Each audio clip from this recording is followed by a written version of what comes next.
காவலாளி சொன்ன வார்த்தைகள் ராமுவின் மனசை உறைய வைத்தது. அவன் மெதுவாக தன் அபார்ட்மெண்ட் நோக்கி நடந்தான்.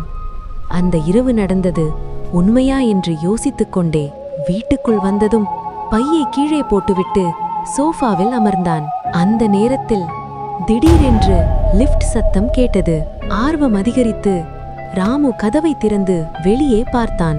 அந்த காரிடாரின் முடிவில் லிஃப்ட் கதவு தானாகவே திறந்தது.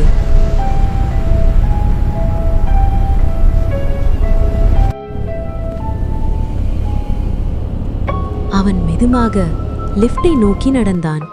பிறகு உள்ளே நுழைந்தான். அந்த நேரம் 4 என்ற பொத்தான் தானாகவே ஒளிர ஆரம்பித்தது. ராமு மெதுவாக திரும்பி பார்த்தான். அவள் மீண்டும் அவன் பின்னால் நின்றாள். இந்த முறை அவள் முகம் மெதுவாக உயர்ந்தது. அதை பார்த்த ராமு உறைந்து போனான்.